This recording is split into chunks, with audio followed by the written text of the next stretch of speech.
Bain regais, iria ufegen hem sut.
Right position, Gareth.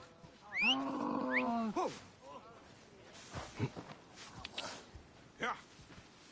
Whoa.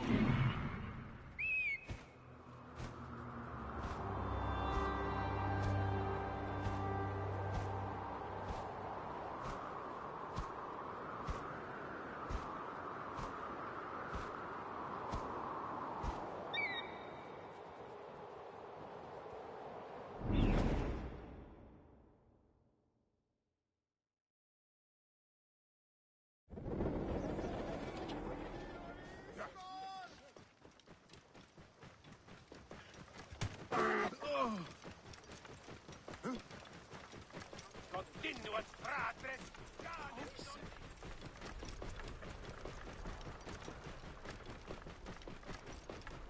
Whoa.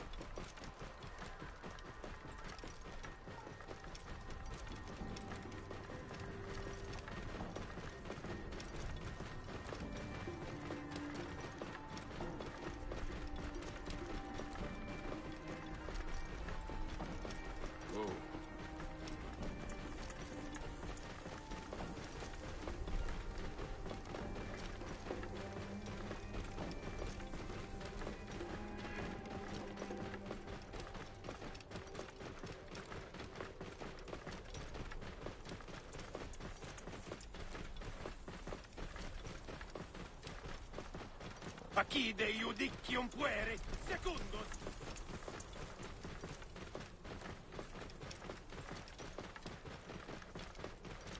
Whoa.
Hey, what? I kill you!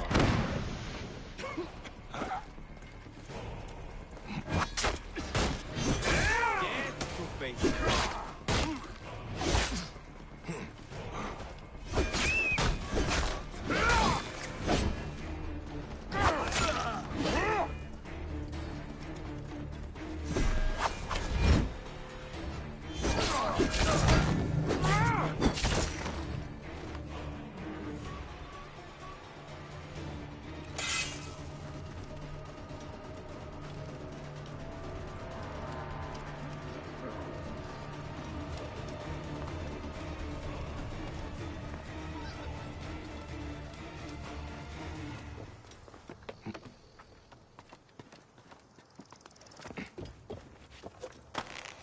They will attack on sight here.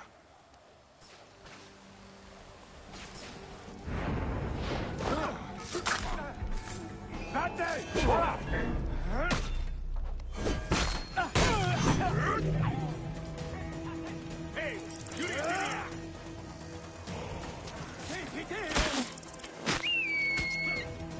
No te hagas! O che scusi! Qui è di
tu finis, bastardos!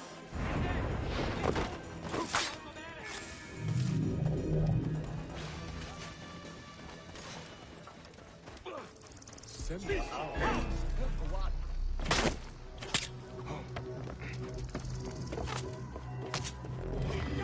Va d'inferno!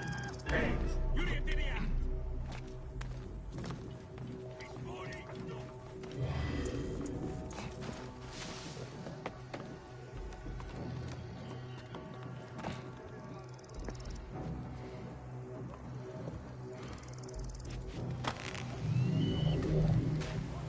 Quello, proibere!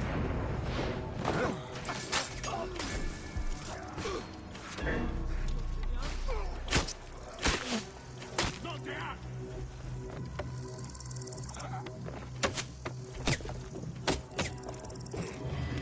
Devi avere! Devi rimanere! Sì! Out!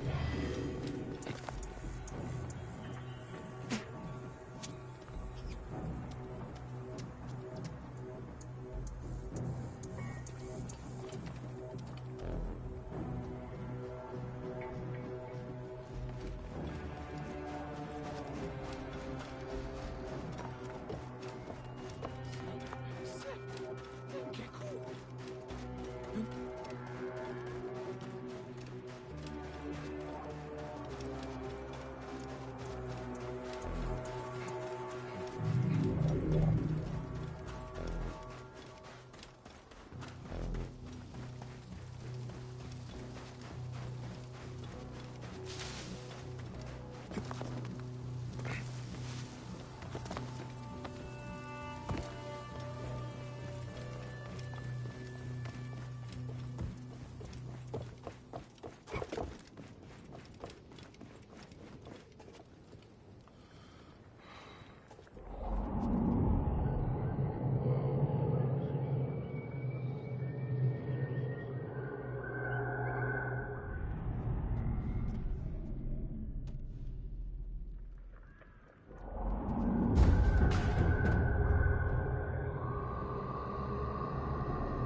Welcome to Flora of Ancient Egypt.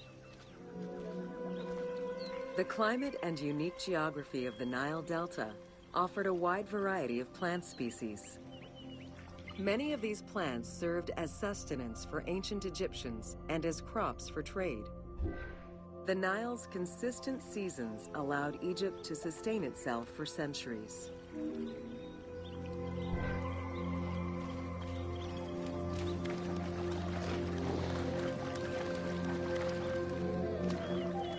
Possibly the most useful of the plants was the papyrus. This tall sedge plant grew in abundance along the water's edge of the Nile. Commonly known for its use as paper, the ancient Egyptians found many other functions for it, including rope, sandals, and mats. Papyriform boats made from the plant are seen in paintings and reliefs, and were used in ritualistic ceremonies.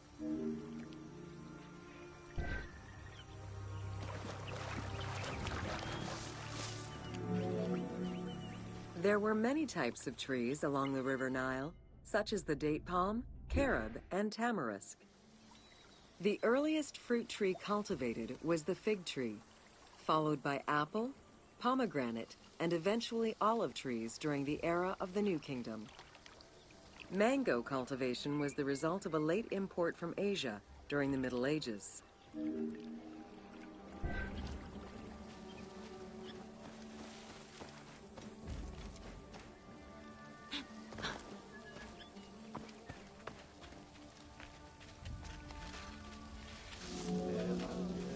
Some trees were associated with gods, such as the acacia with Horus. The divinities Thoth and Seshat were depicted inscribing the reign of the king into a Persea tree. The sycamore was connected with the goddess Iset, patron of the ritual of life.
Welcome to the Temple of Zeus in Cyrene.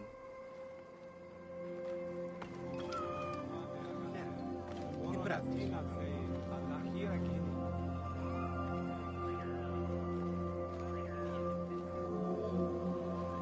Facing east towards the rising sun stands the temple dedicated to the cult of Zeus. It was built sometime in the 5th century BCE. 70 meters long with 46 Doric-style columns, the imposing structure was the largest Greek temple erected in Africa. It was only slightly larger than the Parthenon and the Temple of Zeus in Olympia.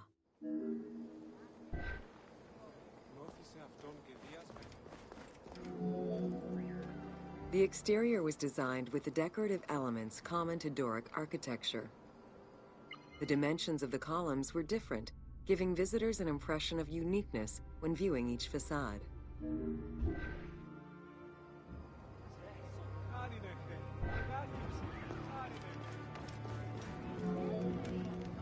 After the temple was destroyed during the Jewish rebellion, Emperor Hadrian had it reconstructed. He chose not to rebuild the outer portico, but did restore the new Corinthian columns in marble. The temple was later completed under Marcus Aurelius.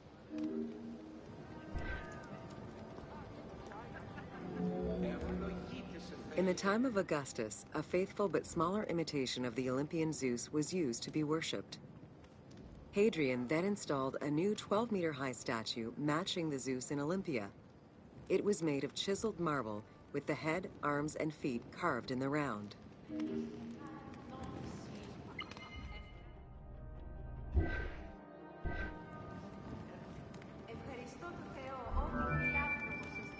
Archaeologists confirm that there was a monumental statue of Zeus in this temple, though experts remain divided on whether it was one of Zeus or one more specific to the cult of Zeus Ammon. The team elected to place a statue of Zeus Ammon in this location, knowing that Cyrene was central to the spread of this cult in the Greek Mediterranean area.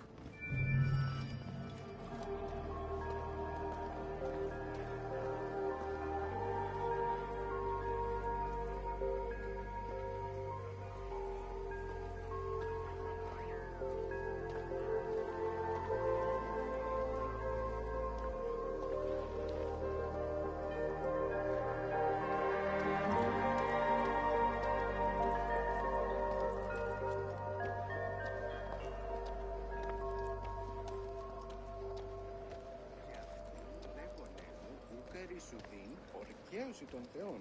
Σίγαρε δια την ενδιαφέρον σε. Σύζυγον δε καταλήψαστε τάχα σαφούς νήσους. Καλώς έχω. Το γεγονός είναι ότι αυτός εκεί.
Ευδαιμονή Σωτάν.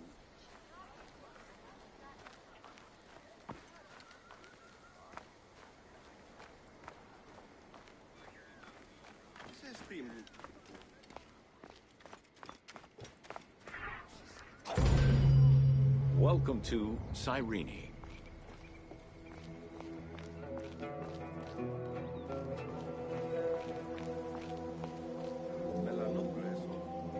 Cyrenaica stretches across the coast of northwest Africa, It was known as Pentapolis in antiquity, a reference to the 5 main cities that formed the Greek colonies. Built on a lush plateau of the Green Mountains, in what is present-day Libya, a colony of Greek settlers formed the city of Cyrene in 630 BCE. Cyrene's population quickly grew, spreading out across the terraces of the plateau, making it the first and largest of the 5 colonies.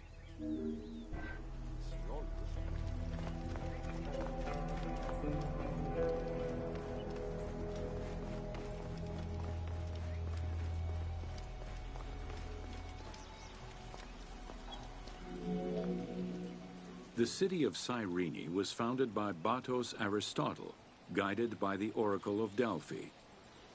Overcrowded and suffering from drought, Batos's home island of Thera could not sustain its citizens. Batos consulted the Oracle, who told them to journey to the North African coast in search of arable land. A series of kings reigned over the city in the first 2 centuries. However, rebellion eventually ended the monarchy, and henceforth the city was governed by the aristocracy.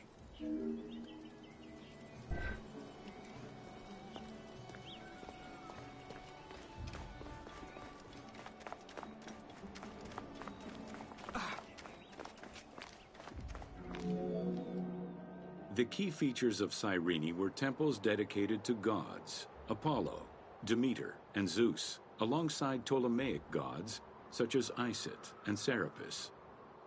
A large agora defined the city's center, and on the western edge, the famed Acropolis was built. A fortification wall was added around the harbor at the end of the 2nd century CE. As the city grew, more buildings were constructed beyond the walls.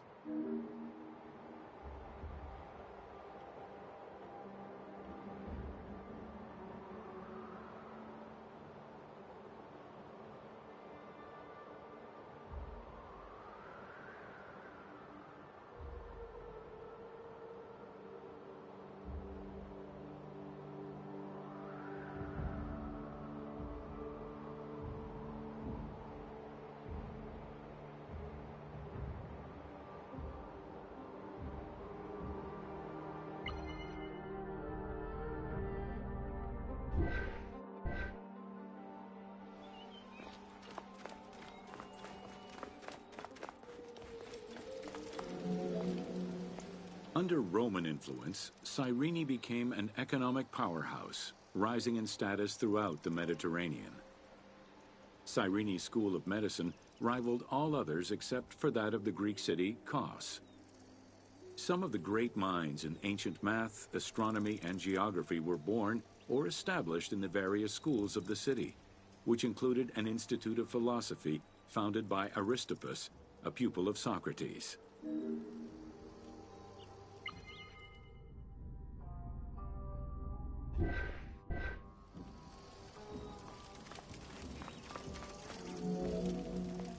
From 115 to 117 CE, there was a revolt in the Jewish quarter that greatly damaged the city of Cyrene. Over time, a succession of battles, poor management of its silphium crop, and earthquakes eventually took their toll on the city. It was completely abandoned in 365 CE.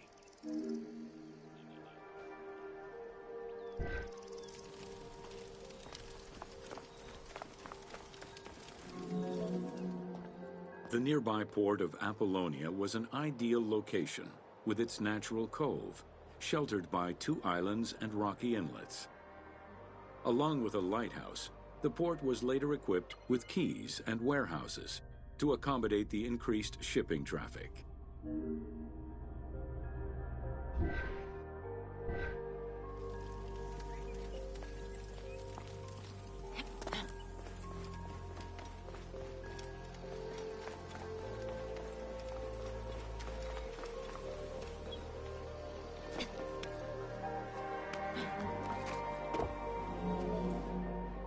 With its success as a commercial trading port, Apollonia surpassed Cyrene to eventually become the capital of the Pentapolis. A number of earthquakes gradually shifted the city, causing many of its original structures to sink. Some of its ruins can still be seen underwater.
Άρχοναον οικοδομήν, τάχα νεοτάτων, η Αρθέμιδα θεά.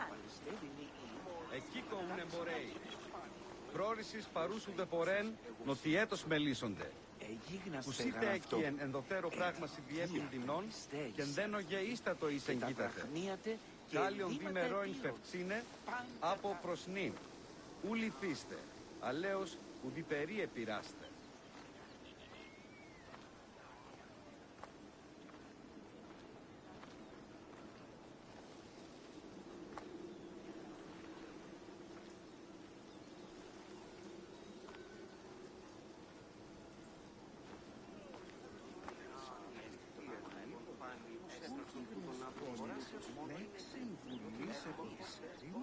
Είναι των φιλίων.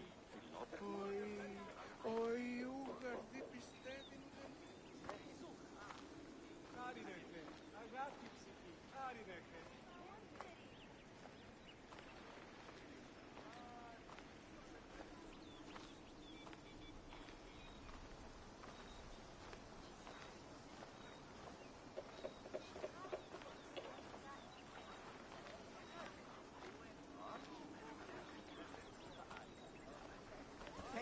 Αδαΐσεστη, οφθαλμούς είναι αιώρων απόλεσεν.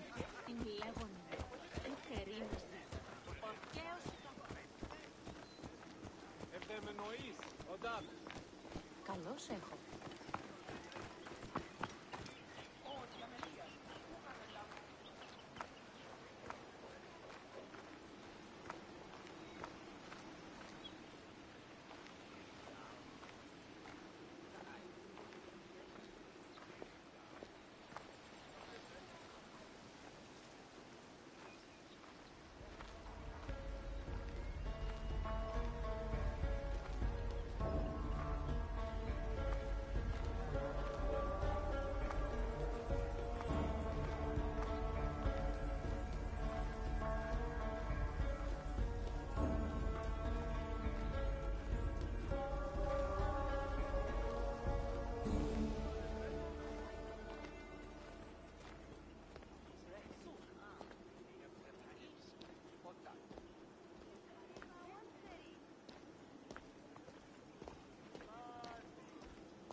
Welcome to the Acropolis of Cyrene.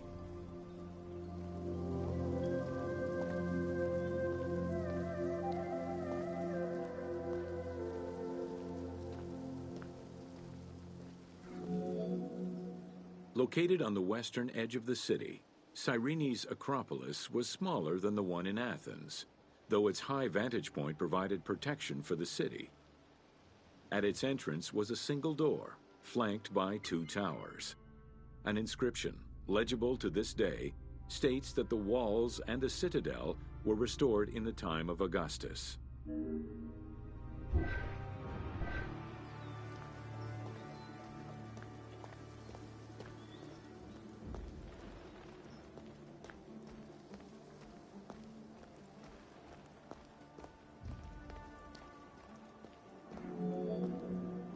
A number of statuettes have been excavated from the site, including one of Berenice, the daughter of Magus, the king of Cyrene, and half-brother of Ptolemy II.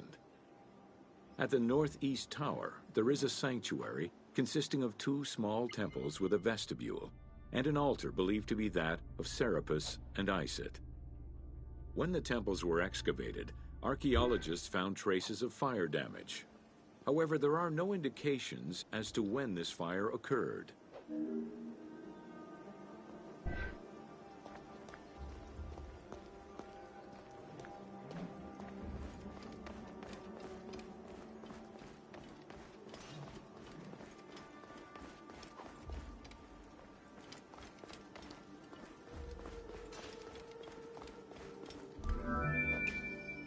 In the 20th century, a fortification was built above the ward to defend against an invading army.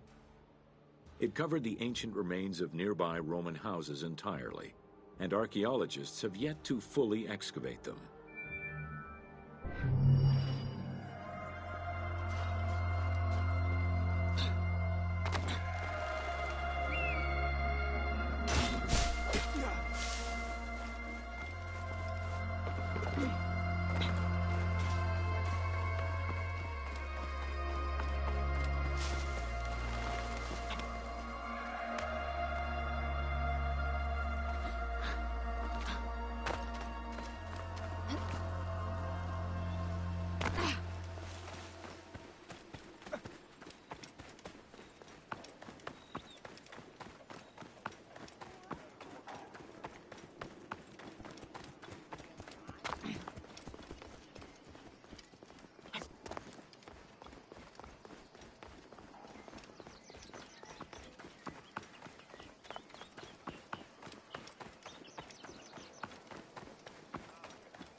Αγγελίες κάτω.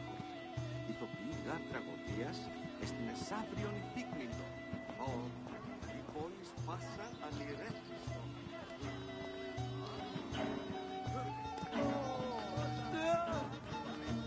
Καλό. Μπράβο.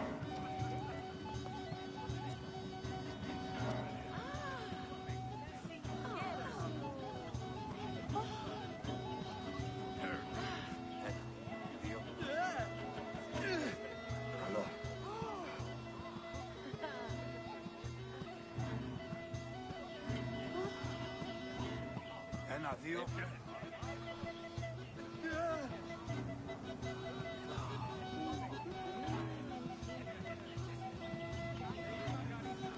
Καλό.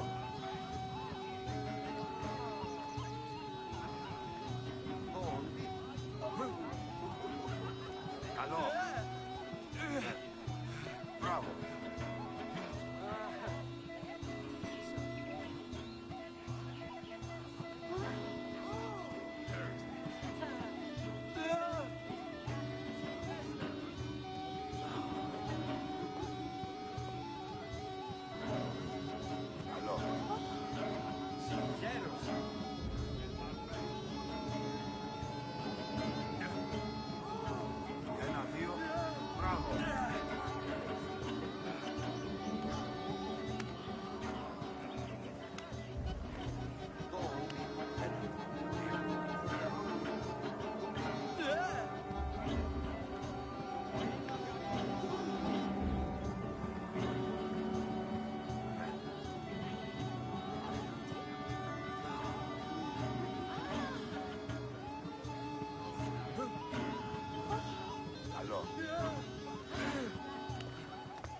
Ένα, δύο. Μπράβο.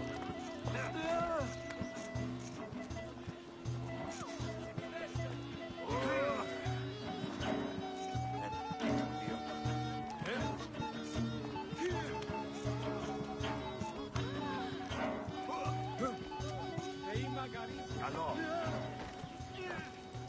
Μπράβο.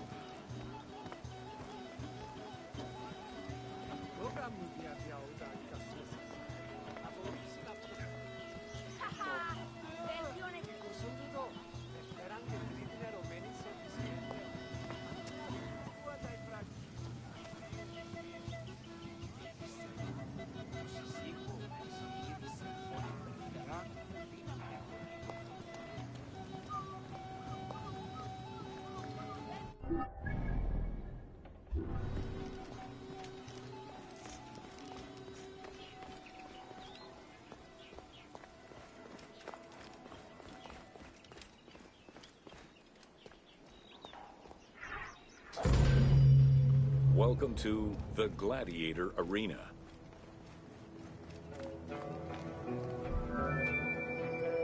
While gladiators would not perform in Cyrene until later in the Roman era, the team decided to include a gladiatorial arena for two reasons. First, they believed it was important to portray this aspect of Roman life. And second, they felt it would add interesting gameplay possibilities.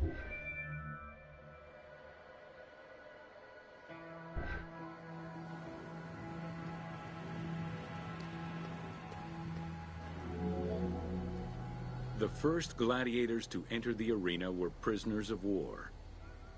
It was a spectacle of violent clashes between men and against wild beasts that lasted nearly 1,000 years.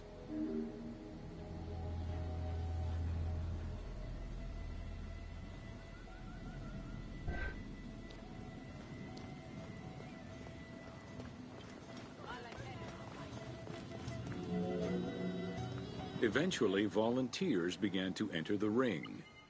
For status and money, many of the more skilled combatants increased the quality of the entertainment. Thus, the profession of gladiator came to be. Bound by contract to the master of the gladiators, the fighters were fed, trained, and guarded in barracks. Ένα, δύο. Μπράβο.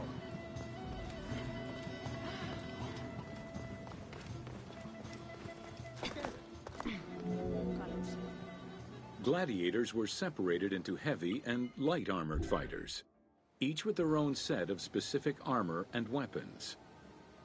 Organizers often had two audience-favored factions face each other in combat.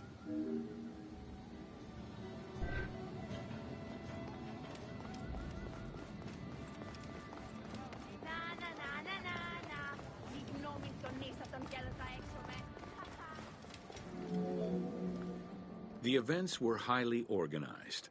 Fights were held with a background of music and supervised by a referee. Death, either in the course of combat or by decision, was not always the only way out for the loser. Several were released due to their performance and gained great notoriety as celebrities.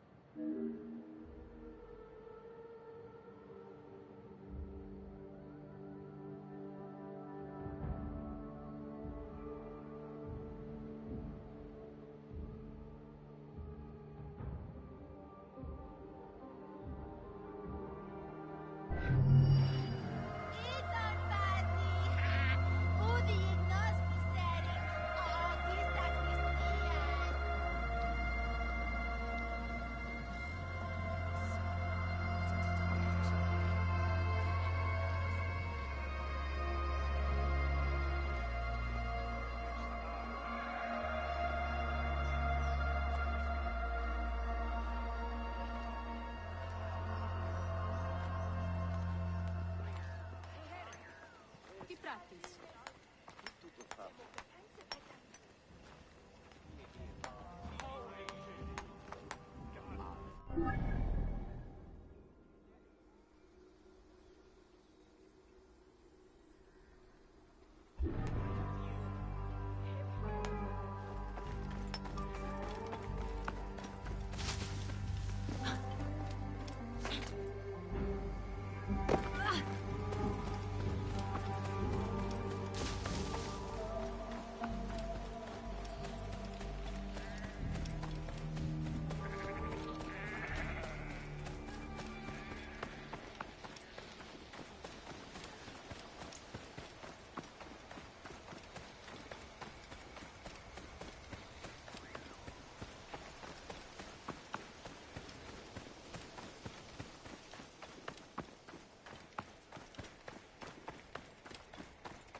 Welcome to Major Exports of Cyrene. Cyrene's main source of economic wealth was in the cultivation and export of poppies and silphium. Though the opium oil from the poppies was also an export, little is known about this crop. Information about the cultivation of silphium, however, is more accessible to us.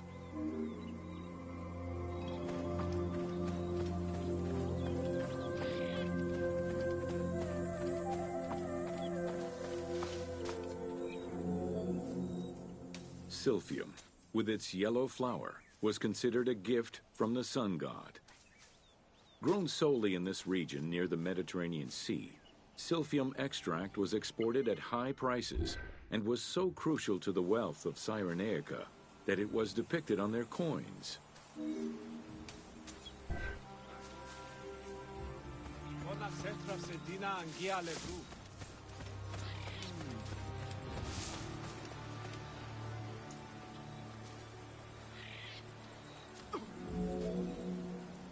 Silphium's roots produced a resin used by both the Greeks and Romans in medicines intended to cure cough, fever, indigestion, and many other ailments. It was also used as a contraceptive. In a compilation of culinary recipes from the 4th century BCE, the herb is mentioned in various recipes, including a flamingo dish.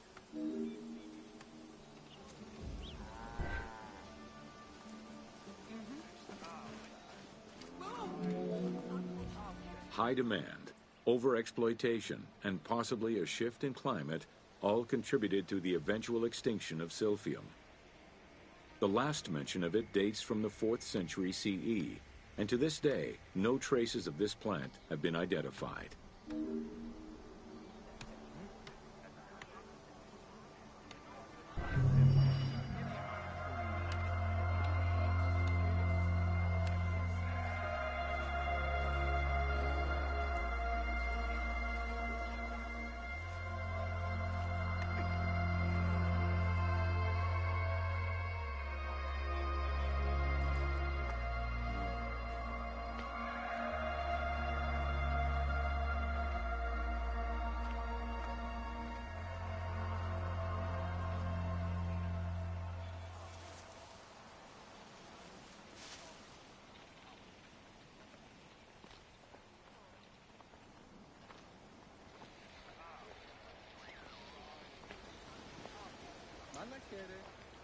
Χαίρον ειδώνσε.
Welcome to the city of Memphis.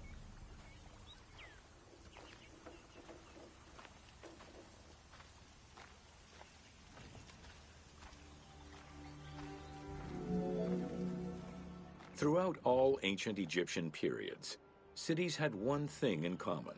They were situated along the Nile's shores. Cities were often designated for government or for worship. Major cities had several temples dedicated to numerous gods and goddesses. Egyptians referred to the organization of their cities as a sepat, or later on by the Persian term nome. There were 20 sepat in Lower Egypt and 22 in Upper Egypt. The capital city of ancient Egypt changed many times over the periods.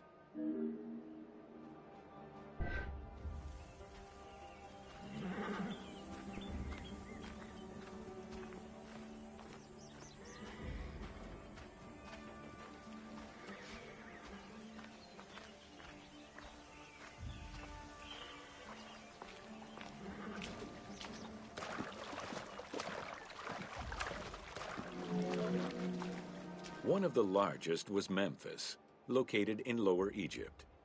It was a key center for religious temples, including their most important deity, Ptah, god of creation. Thebes, located in Upper Egypt, competed with Memphis and featured as both a political and a religious center. Two important temples, Luxor and Karnak, were built there. A minor capital of the Sayyid dynasty was the city of Sais. This was the last native Egyptian capital of Egypt.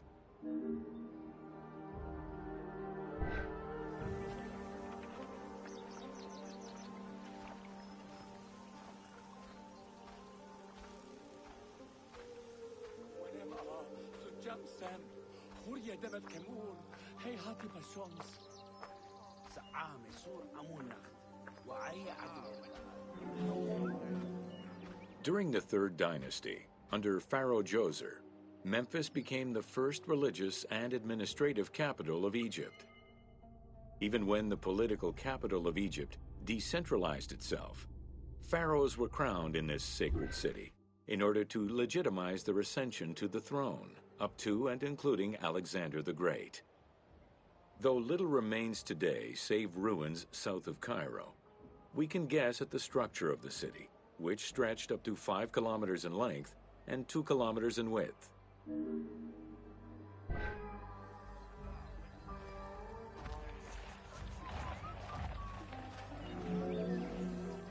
Memphis was also referred to as the City with the 100 Doors, or the White Walls.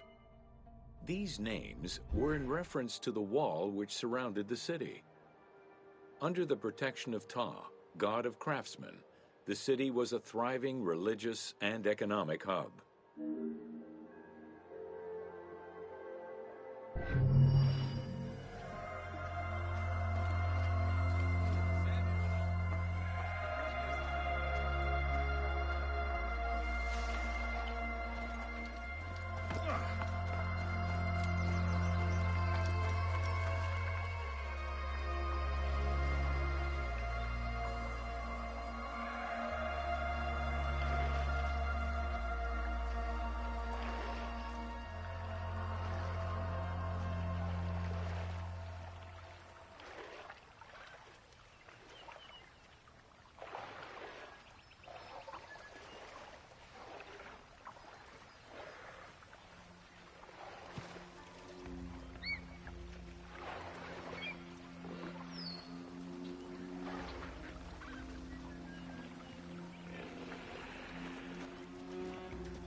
Welcome to natron. Natron is a colorless salt that was used by ancient Egyptians for food preservation, cleansing products, and glassmaking. It was also used in the mummification process.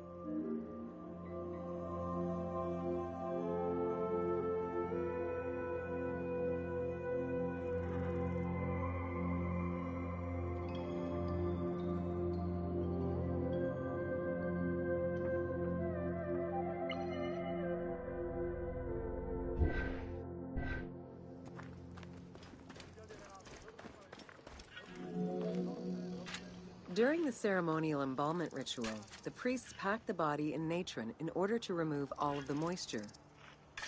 Once the body was thoroughly desiccated, they could begin the wrapping.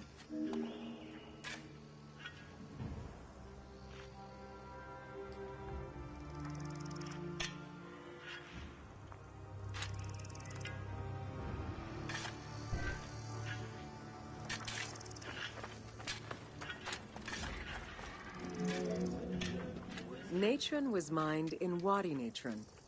The main mining methods involved either cutting slices out of the lake bed when it was dry, or raking through mineral-saturated water to gather the mineral salts during the floods.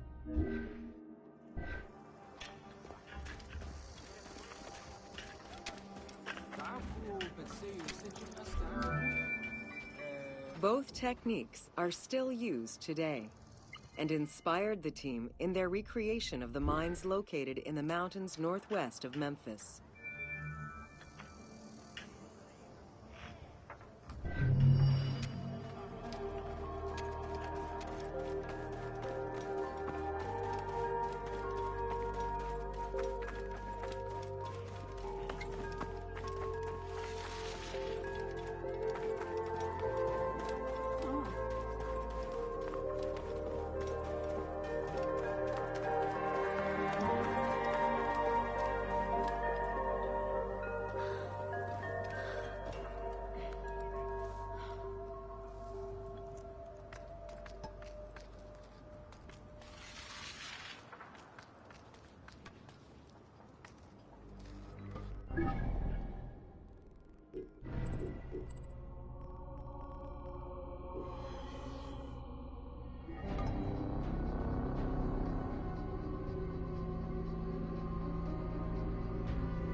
Welcome to the Fayoum.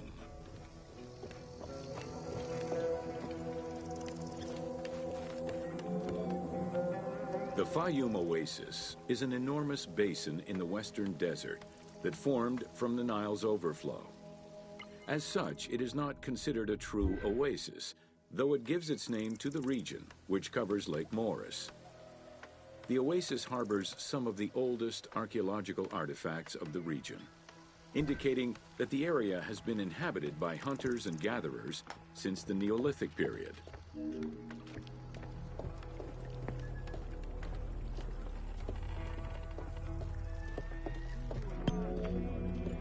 The Fayoum Oasis drains into Lake Moeris, which was a large freshwater lake, but at some time became a saltwater lake. In the 12th dynasty, ancient Egyptians redirected the water flow with a dam and dug a supply canal using the lake as their reservoir. Irrigation enabled them to continue growing crops of figs, grapes, and olives year-round.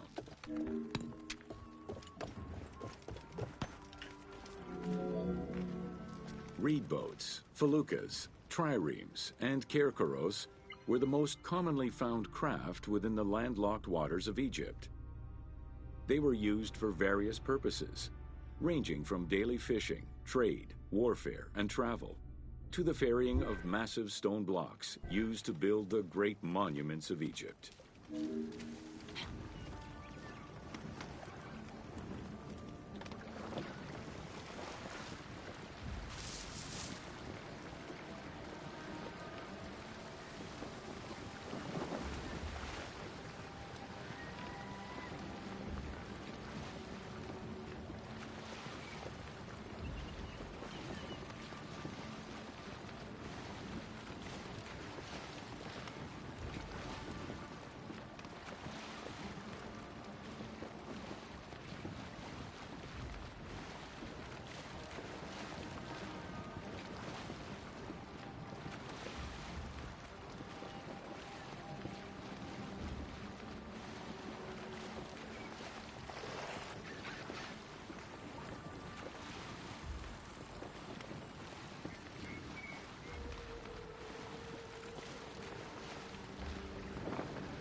The most impressive pyramids of ancient Egypt date from the Old Kingdom and can be found on the sites of Giza, Saqqara, and Dashur.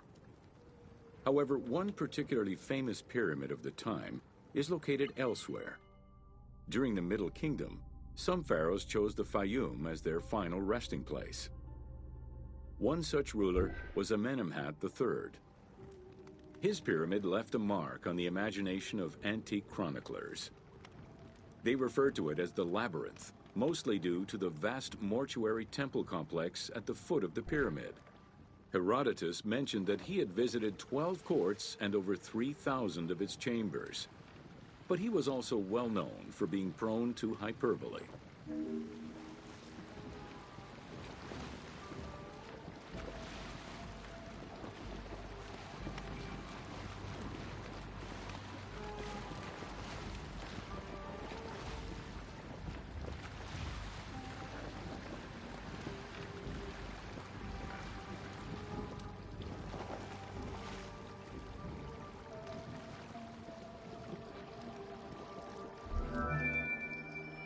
Amenemhat's pyramid was built with a brick core and covered with stone slabs, designed to be impenetrable. The burial chamber, made out of a single block of sandstone, is unique in its design. Richard Lepsius and Flinders Petrie both explored the pyramid site, measuring 385 meters by 158 meters, and identified it as the location of the labyrinth. Their research conditions were difficult, as most of the site had been submerged by the nearby canal. Furthermore, the stones from the complex and the outer casing of the pyramid had been quarried away long ago. Ubisoft decided to give life back to this lost monument and the many crypts that were said to be devoted to the sacred crocodile god, Sobek.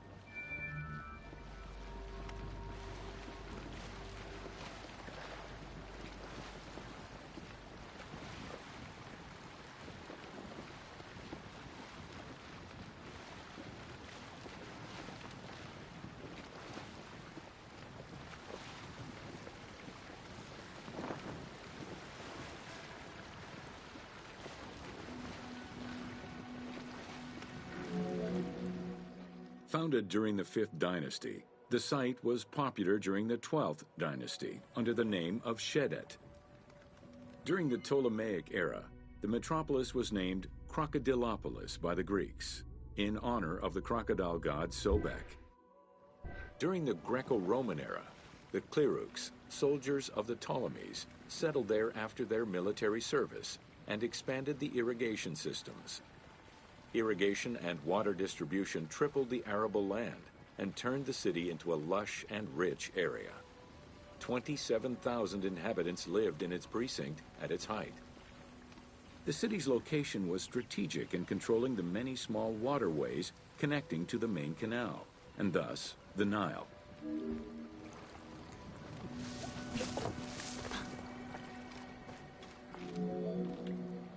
The region's main cult was that of Sobek of Shedet, a divinity associated with water and fertility, both very important to an area that depended on irrigation.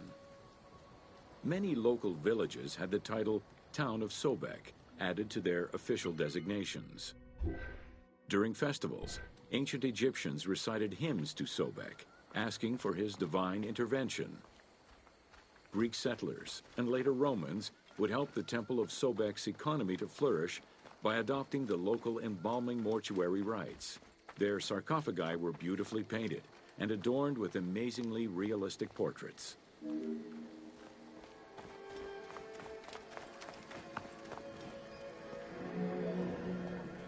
Very similar to the cult of the Apis bull in Memphis, a living crocodile was worshipped within the precinct of Crocodilopolis's main temple.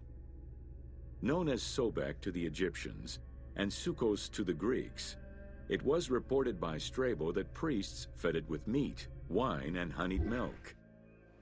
They covered its body with jewels and gold.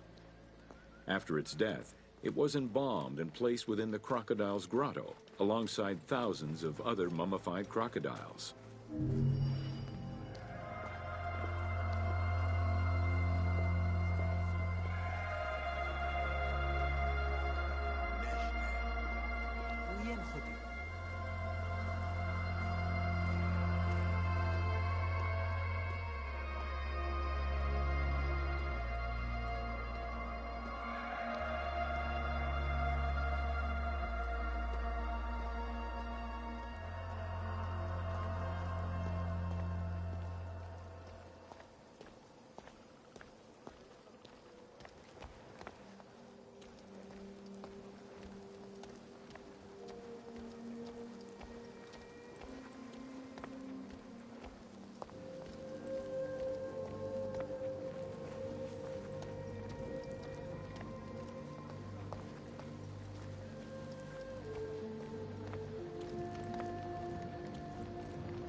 Welcome to the Moseion of Alexandria.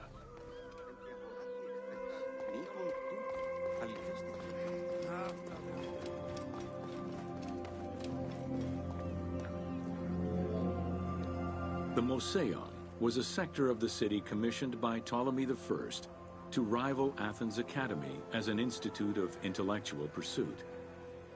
Dedicated to the 9 inspiring muses, the Moseion became a great center for philosophical and scientific enlightenment. It welcomed scholars from many kingdoms, inviting them to share knowledge in literature, science, and geography.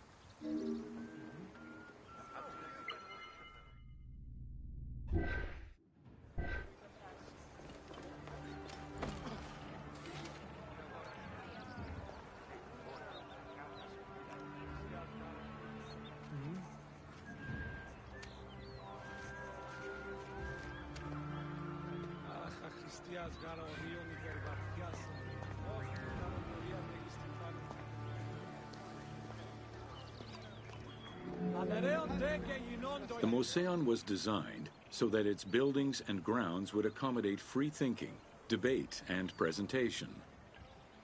Meeting spaces and theaters surrounded a main courtyard. Expansive gardens were filled with exotic plants that aided in the study and supply of herbs and medicines. A zoo offered the study of animal behavior and physiology. Also among the Moseion's many star attractions was its astronomical observatory.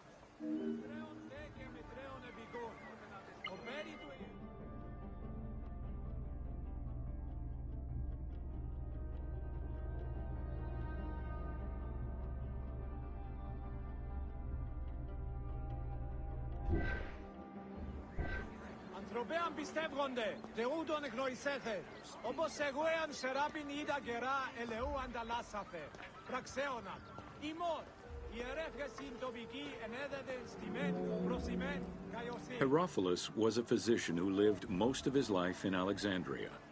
He was able to perform the dissection of human cadavers on a large scale, due to the permissiveness of the city in such matters. Among many other discoveries, he learned that the brain was central to the human nervous system. He also extensively mapped the blood system and measured the pulse with the aid of a water clock. It is reported that in his thirst to understand human anatomy, he performed 600 vivisections on live prisoners.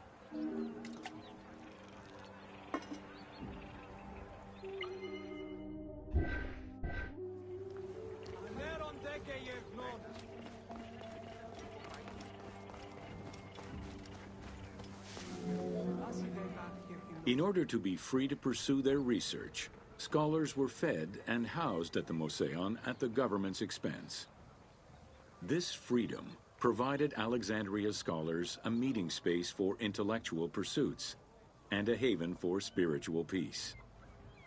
Though nothing remains of the original Moseion, it lives on as the legacy of our modern museums.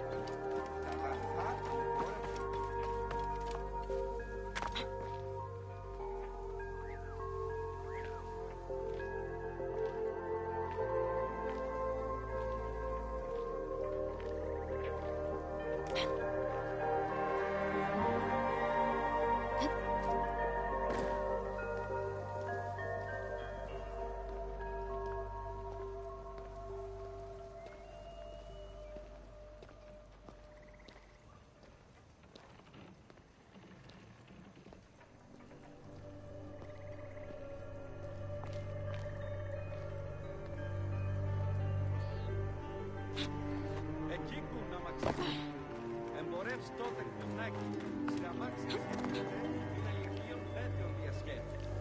Εμπορευών τη αμαξίρι, τρίβου κοινωνήν ερευνάνε προς ασφελές, ας μενσιέσουν. Πλέον ανέρων, τρίτον έσεται.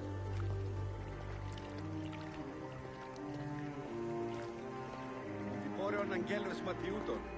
Ευλαβής έστω καλέωμον. Αντίλιον πέρας γάρ ουακι ενδύνος τρίβων ουν έστι. Κοιλάδαν γελιστέοι κατατρέχουσι. Η κλαπίση, η μη φωνεύσεων ημών. Έτσι πίσε, σύνοιν ταξέδου τριβή. Κρήτον ασφελώς, ή μεταγυγνώστη.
Welcome to the Islands of Ferris.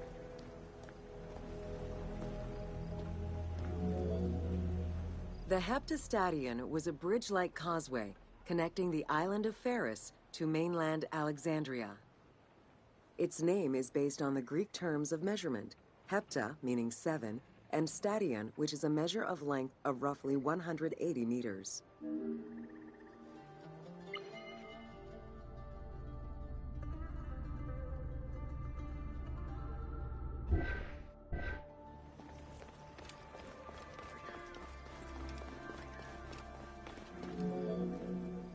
Since its construction would separate the Grand Port to the east and the port of Eunostos to the west, it was designed with channels at each end.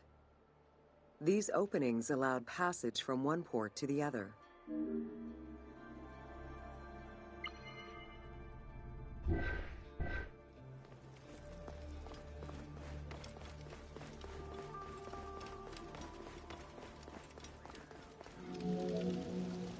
Along with creating separate harbors for the commercial and military shipping, the causeway served as a main aqueduct for the island's inhabitants.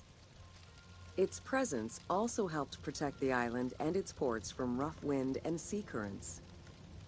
At the end of antiquity, the Heptastadion disappeared under layers of silt and soil, which formed an important sedimentary deposit.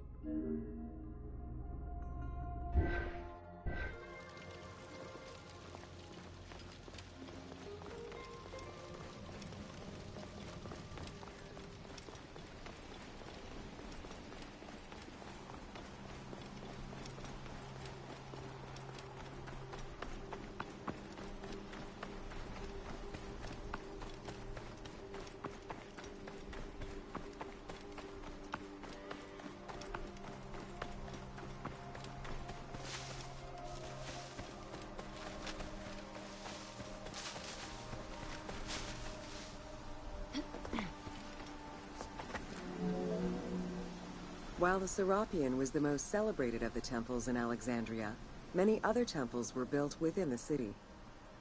Most of these structures have been completely erased over time, and there is no way to discern how many existed.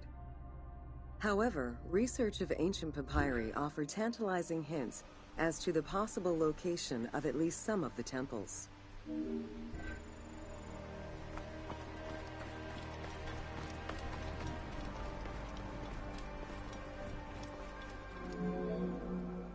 Both papyri and coins reveal evidence of many temples built for the gods. Poseidon, the god of the sea, likely had an edifice in his honor west of this island, as well as on the mainland.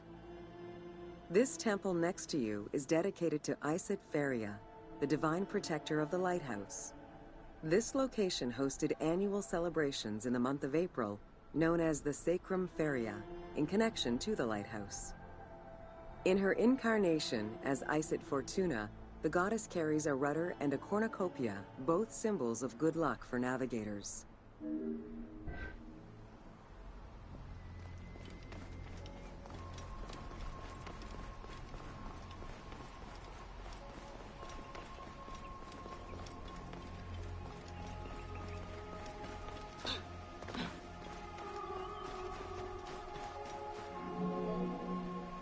Considered one of the 7 wonders of the ancient world, the Lighthouse of Alexandria was a source of great pride for the inhabitants of the city.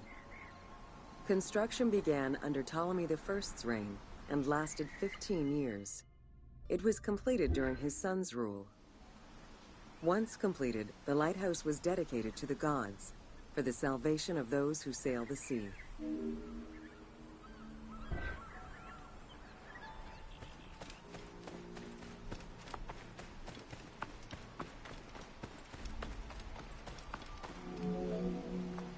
Built on the island of Pharos, the stone structure was 3 tiers set on top of one another in a step formation.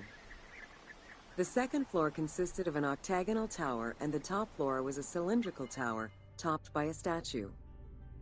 The interior provided space for staff rooms and a ramp which allowed the transport of fuel to the upper floors.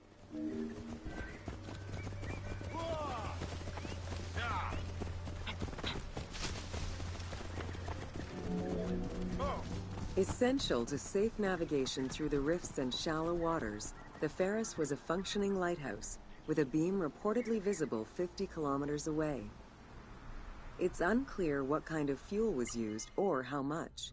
Any other details of how the light worked remain a mystery.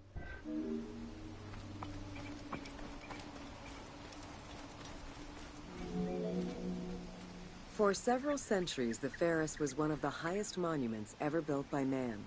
It measured roughly 110 meters in height, compared to the Pyramid of Giza, which was around 140 meters tall. Gradually, the structure was eroded by earthquakes and then completely destroyed in 1480 CE, when a fort was built over it. Archaeological excavations on the seabed have uncovered many blocks from the ancient building.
Από τα σταρά του ιδίου.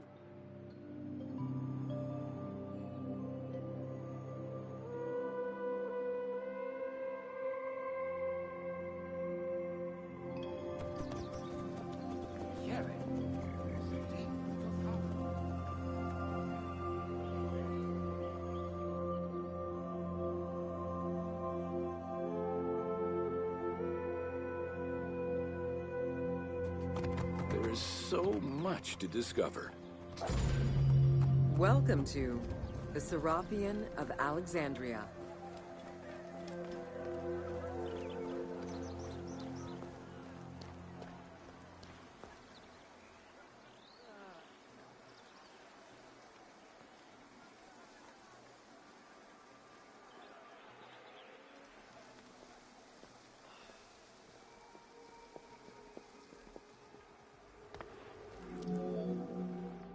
In a city of numerous magnificent attractions, the Serapeum was considered to be the most beautiful temple of Alexandria.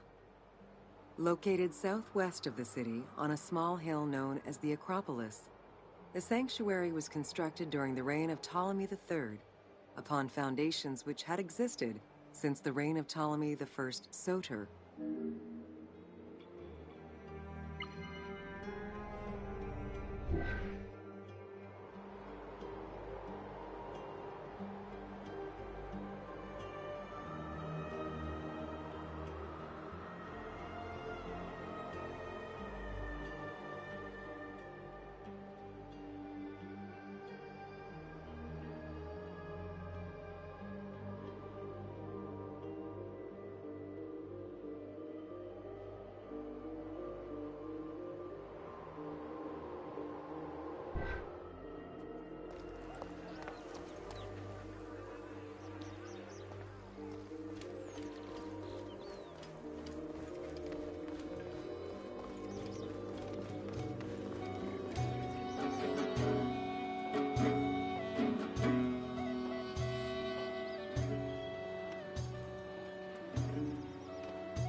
Visitors of the Serapeum climbed 100 steps to reach the courtyard. Libraries were installed in the porticos surrounding the square building, with its roof and columns adorned with gold and gilded bronze. Pharaohs were generous to the temple, as were several Roman emperors after Egypt's conquest. An inner temple housed the statue of Serapis, dedicated to healing the sick.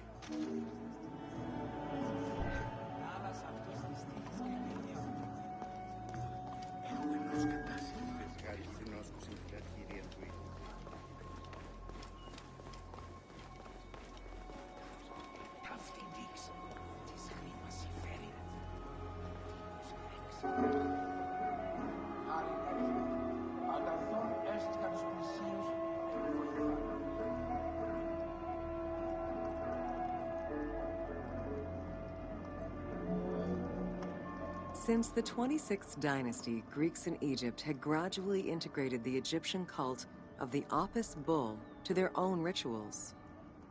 With the establishment of the Ptolemaic dynasty, the cult of Apis was further integrated into Greek religion. During his rule, Ptolemy I chose to merge Egyptian and Hellenic gods into a syncretic divinity named Serapis. This name was the result of the amalgamation of Osiris and Apis. With this new deity, the Ptolemaic dynasty managed to accommodate similar belief sets for two different cultures, bringing about a new dynastic cult. Αθάνατοι δοκιμάζουν συμφωνητές δοκιμασίες επωδύνες και σκληρές. Ευχάριστος επιτάσσου, ευχαίρον, εφέσι.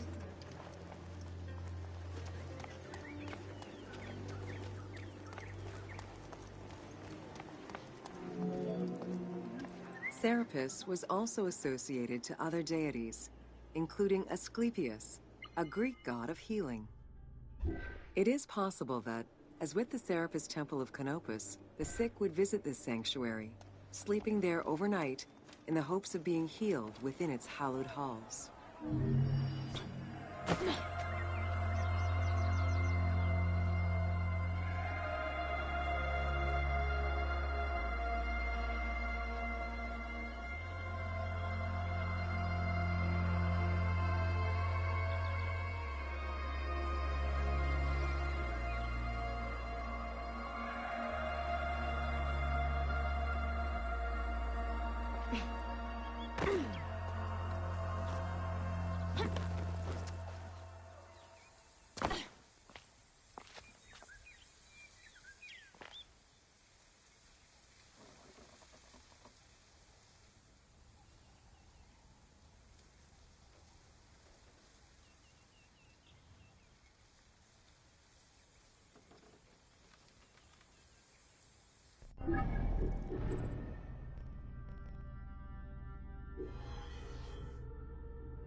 Welcome to the Hippodrome of Alexandria.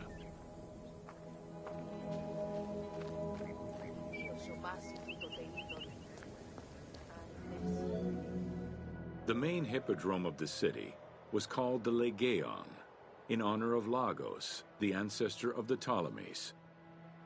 Alexandrians were great lovers of horse racing. They were fascinated by the rivalry of these races. The agon, as it was said at that time, that every competition brought. It was a struggle for glory.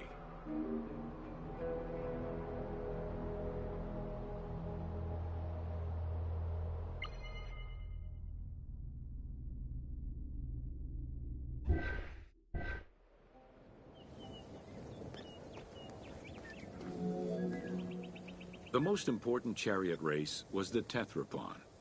Using 4 horses with the quickest harness to the front right, the charioteer would race for 12 laps, with sharp turns at either end of the hippodrome.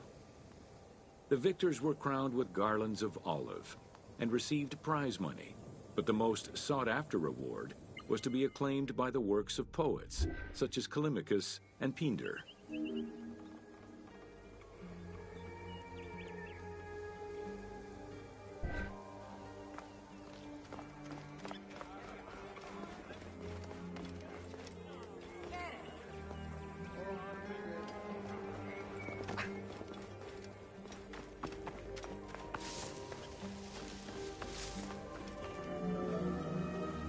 Ye hymns that rule the lyre, what god, what hero, aye, and what man shall we loudly praise?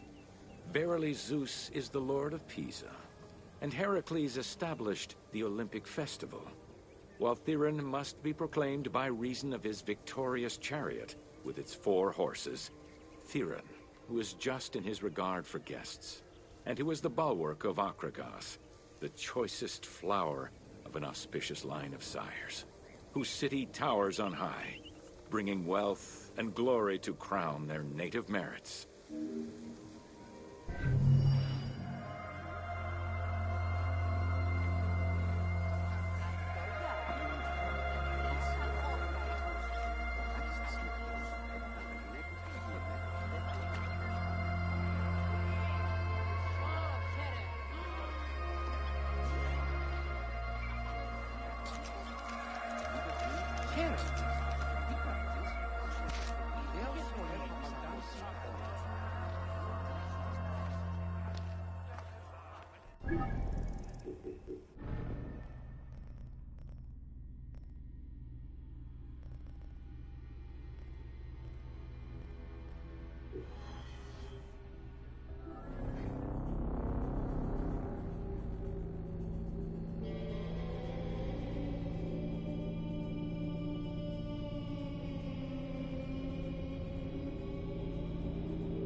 Welcome to the Forts of Cyrenaica. Cyrenaica was a Libyan region under Roman control, gifted to Rome by one of Cleopatra's ancestors. The remains and foundations of ancient fortifications were discovered in the 19th century in the southwest of Cyrenaica, as well as a Roman garrison dating back to the 1st century CE. Evidence shows that these forts were of Libyan origin, rebuilt and modified by Roman engineers when Cyrenaica was part of the empire.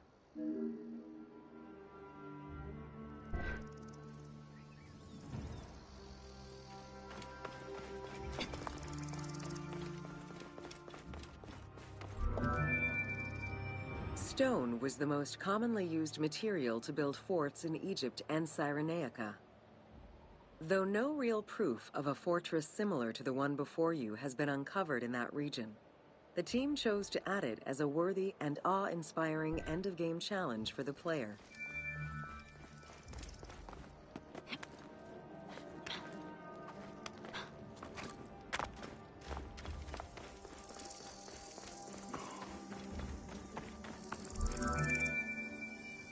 The forts of Cyrenaica were intended to prevent invaders from gaining access to the main route that led to the country's 5 most important cities. These forts were built close to coastal plains and deserts for added defense. 3 of these cities were recreated by the team: Balagrae, Apollonia, and Cyrene. Had it existed, the fort before you would have protected the road leading to Balagrae.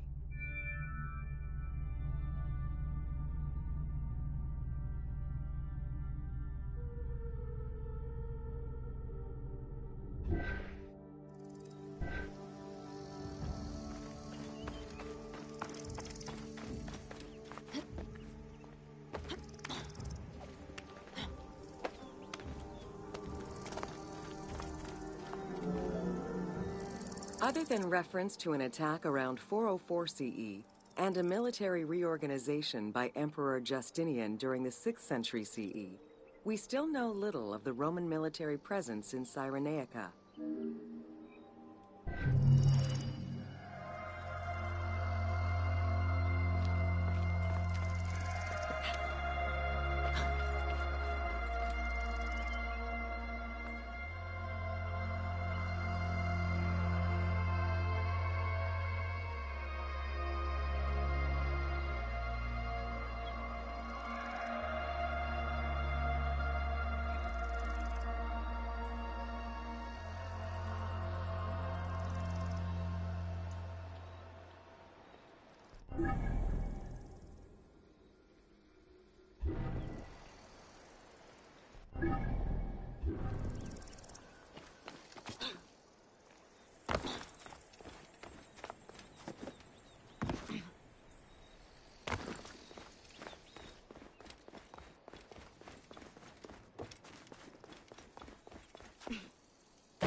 Welcome to Roman military equipment. The strength of Rome was directly dependent on its military supremacy and fundamentally militaristic society. Regular citizens, comprised mostly of farmers and herders, joined to protect their land and families. In return for their service, members of this... The quality of the armor of a Roman foot soldier was intrinsically linked to his social status and wealth. Chainmail was the most commonly used type of armor. Scale armor, made famous in today's media, came into use after Caesar's time. Foot soldiers carried large and oblong shields, while the cavalry used smaller ones of Greek origin. Soldiers were expected to carry their own kit, including the tools required for the construction of forts and tents.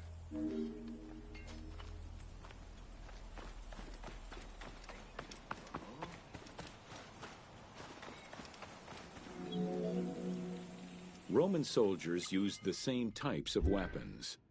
The stomach and face were the most targeted parts of the body. As such, a legionary was equipped with 2 close combat weapons: a dagger, and a short sword, known as a gladius. One of the most ingenious Roman weapons was the javelin. Its pyramid-shaped tip pierced the body, while its iron shank was designed to break upon impact, stopping the enemy from throwing it back. During their conquests, the Romans regularly transformed enemy technologies to add to their own formidable arsenal. After capturing a Carthaginian vessel, the Romans adopted its better features and constructed a superior fleet of ships. Adapting heavy artillery designs from Greek models aided the Romans in building catapults and ballistae. The latter became an iconic symbol of Roman warfare.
Welcome to Roman forts. The size of a Roman military camp, known as a castrum, varied significantly depending on how many soldiers it needed to accommodate. However, they all shared common characteristics in design and construction, such as this fort before you, located in Cape Chersonesos.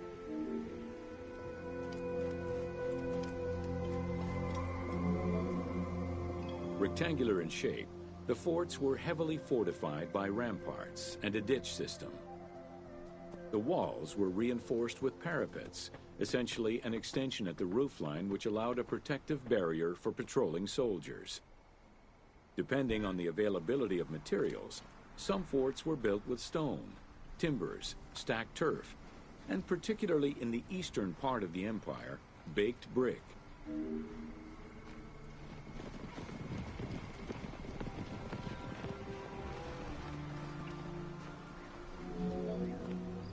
Access doors on all four sides were each flanked by guard towers. The commanding officer was positioned in the middle of the camp, giving him a clear view of the troops and the main gate.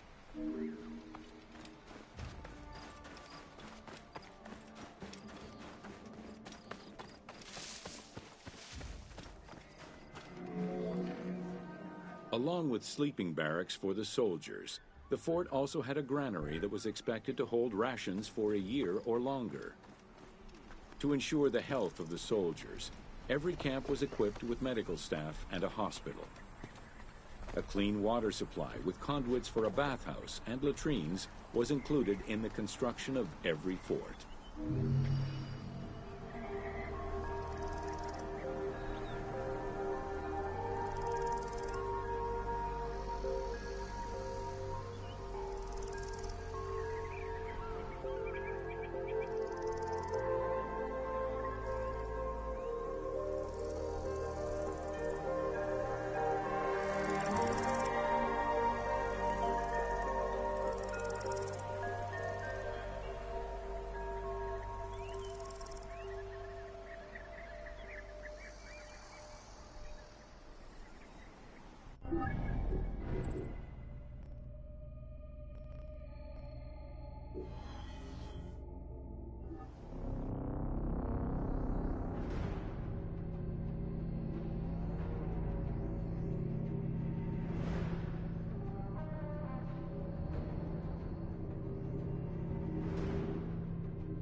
Welcome to the Siege of Alexandria.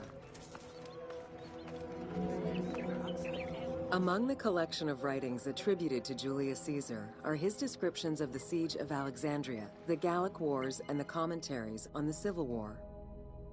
These archives contain information on different campaigns, the wars of Alexandria, Africa, and Spain.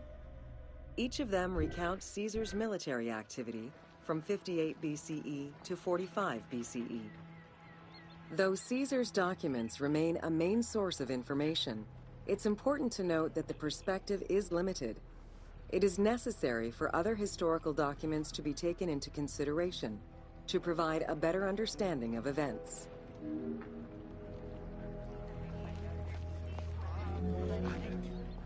The Siege of Alexandria closely relays the events of the Civil War that led up to the event and describes how Caesar was besieged in the palace of the Ptolemies.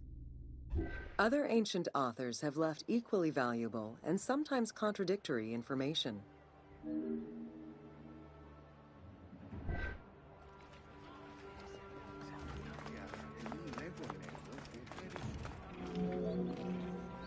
In the events leading up to the Siege of Alexandria, Cleopatra VII and her brother were fighting over control of Egypt.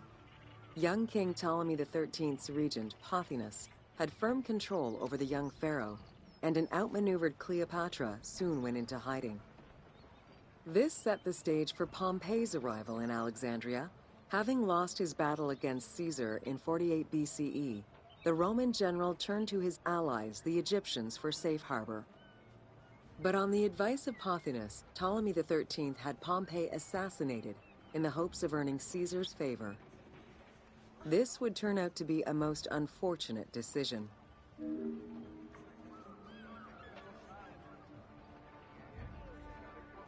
Veo. Τι σύστηκε. Σήμαντε δούνε, απήντησον.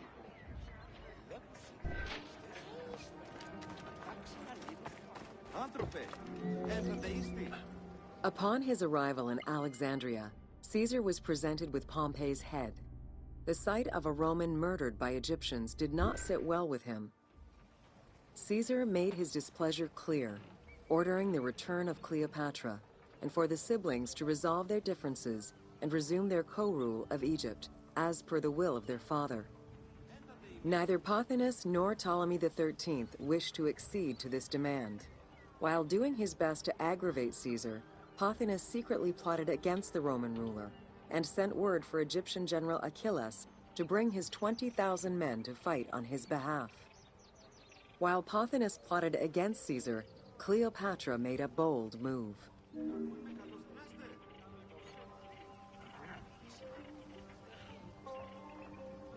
Άνθρωπε, ένθατε ίστη. Απάντησον μη.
There are various descriptions of the encounter between Caesar and Cleopatra.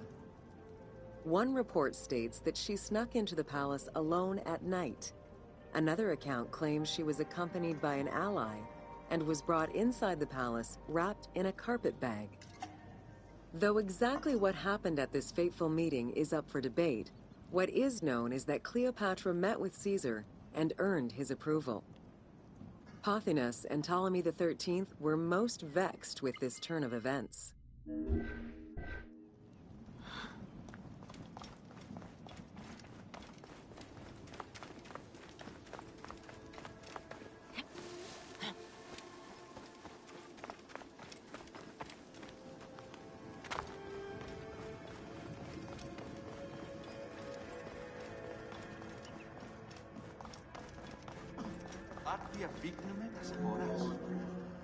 With Cleopatra finally present, Caesar chose to act as mediator between the siblings in the hopes of a peaceful resolution. It did not take long for things to sour.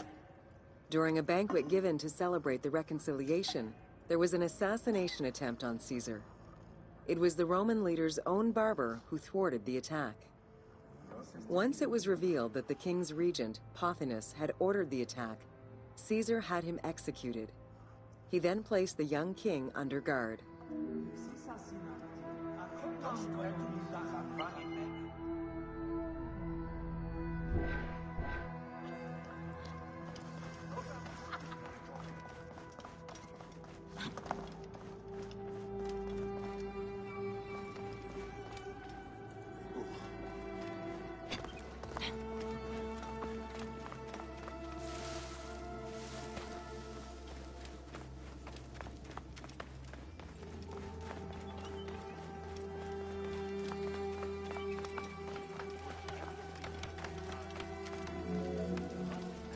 Caught within the palace with roughly 4,000 troops, and with the knowledge that the arrival of enemy forces was imminent, Caesar sent for help from Syria, Rhodes, and Cilicia.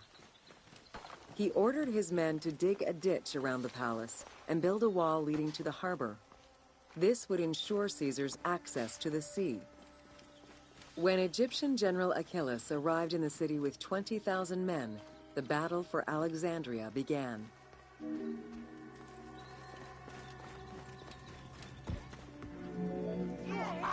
With so few men at his disposal, Caesar could not risk a battle just yet.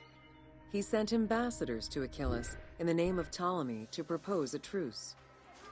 Knowing that the orders did not come from the young king, and angered by the pharaoh's imprisonment, Achilles had the messengers assassinated. With Caesar confined within the palace, Achilles positioned his troops around the city. Skirmishes broke out throughout the streets of Alexandria and went on for several days and nights. Though they were outnumbered, Caesar's men were able to hold the enemy back. This prompted Achilles' next move: capture the Roman fleet stationed in the harbor.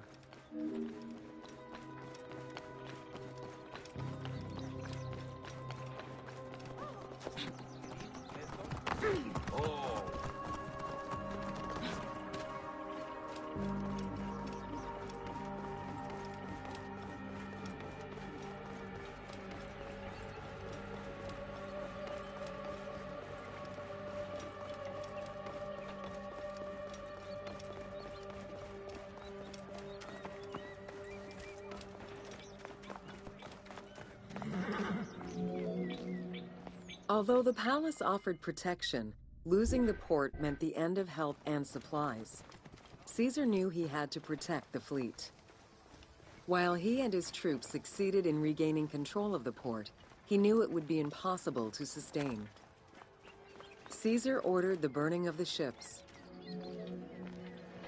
Fighting their way through the Egyptian troops, Caesar and his men eventually reached Pharis Island.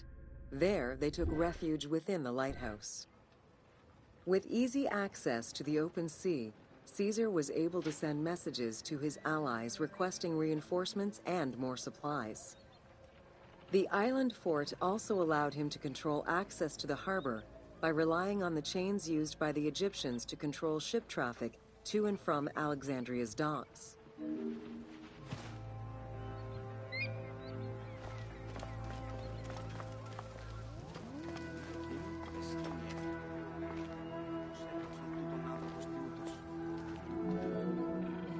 The exact during the war in Alexandria remain imprecise. conflicting accounts raise questions as to when, and even if, the Great Library of Alexandria was burned down at all. One account states that during the fighting, docks and warehouses were burned, and this was the fire that spread to the library. In another account, when Achilles cut off the harbor, Caesar had to leave the safety of the palace to defend his ships. As the enemies battled across the port, their arsenals set ships ablaze, and this destruction spread to the library.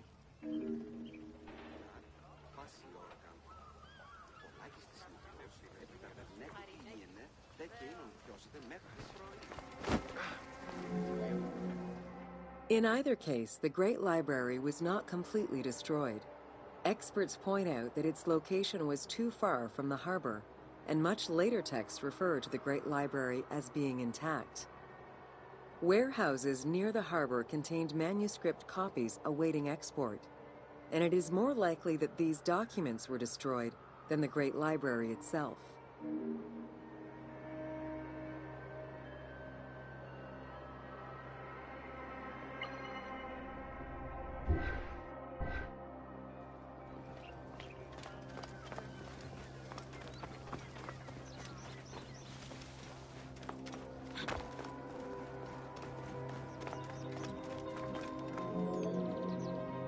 The destruction of the Great Library may have been due to a number of fires over the ages.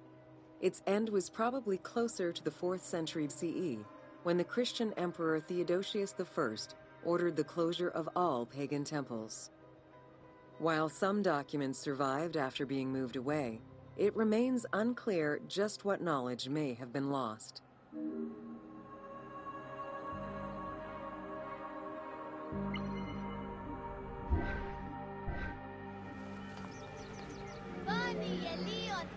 Where there are accounts of Achilles being in control of the battle against Caesar, it appears that instead Cleopatra's sister, siding with her brother, had him killed and put her ally Ganymedes in his place. Ganymedes proved a valuable tactician for the Egyptian side. It was his idea to cut Caesar's access to the harbor, thus trapping Caesar at the palace.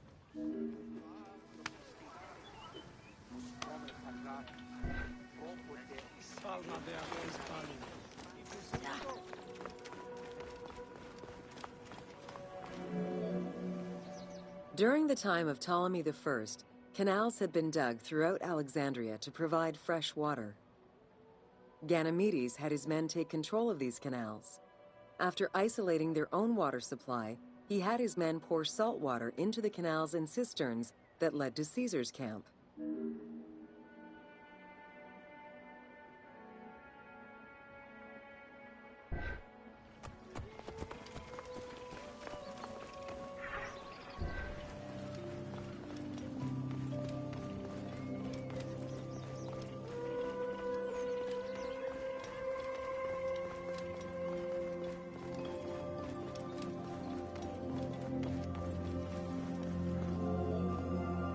Panic erupted in Caesar's men. They wouldn't last long without fresh water. Recognizing that the porous limestone could help them, Caesar and his men dug wells to restore their water supply. Days later, the 37th Legion, comprised of Pompey's soldiers, arrived by ship. Unable to come ashore due to the winds, Caesar risked going out to meet them on the peninsula, Cape Chersonese. When the enemy learned Caesar's location, they rushed to intercept. Despite an obvious advantage for the Alexandrians, Caesar, with a Rhodian ship full of skillful sailors, emerged victorious.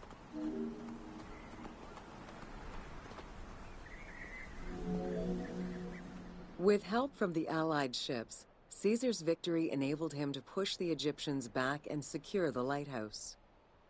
Gaining control of Pharos Island sent the Alexandrians into the sea and swimming back to the city. However, Caesar's fortification of the island didn't last long. The enemy regrouped and were set to storm the island.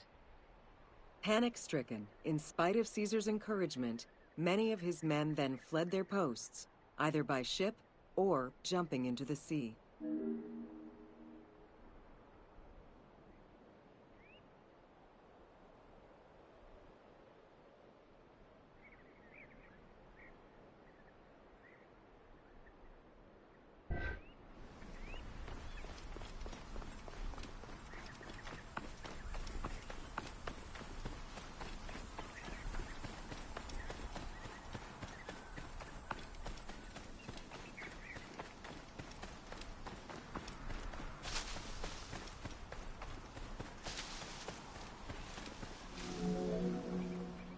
Caesar attempted to retreat, but Port Eunostos's harbor was overrun with enemy ships, preventing escape. Reportedly, Caesar gathered his papers and leapt overboard in an attempt to swim to an Allied ship farther out. Historian Cassius Dio claimed that Caesar would have drowned if he hadn't been able to remove his purple garment. Still, he managed to swim the distance and survive. The Alexandrians recovered the cloak and used it as a trophy to commemorate the Roman debacle.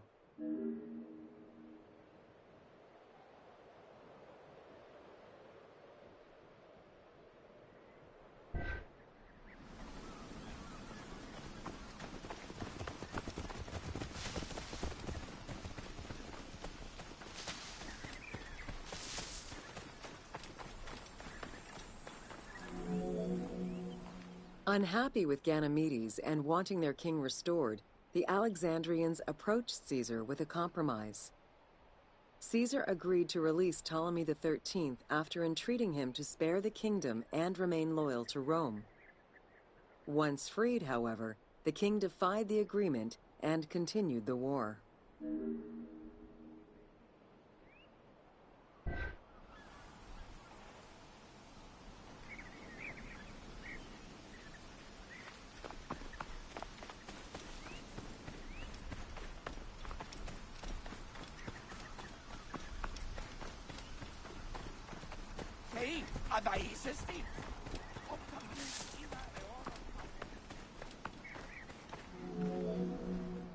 By this time, a faithful ally of Caesar's, Mithridates, arrived in Egypt, clashing with Ptolemy's troops at Pelusium. Outnumbering the enemy, Mithridates secured the region between Pelusium and Alexandria. Ptolemy, warned of Caesar's ally marching on Alexandria, sent his troops to prevent passage over the river.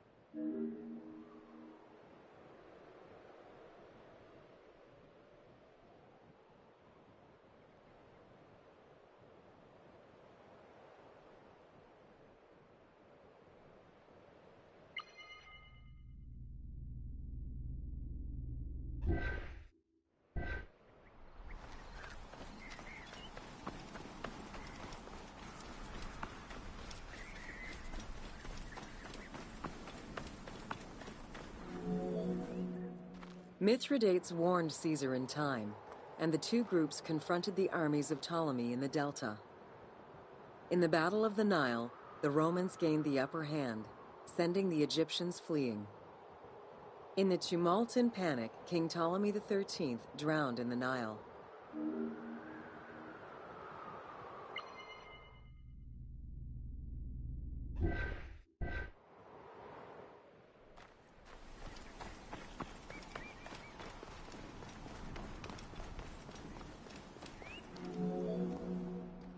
After the siege ended, Cleopatra VII married her younger brother, Ptolemy XIV, enabling her to reign over Egypt until 30 BCE. Under her rule, Alexandria settled into its position within the Roman Empire and eventually surpassed Athens as one of the most important cities in the Roman Empire. Julius Caesar remained in Egypt for a short time. He and Cleopatra would later have a son named Caesarion.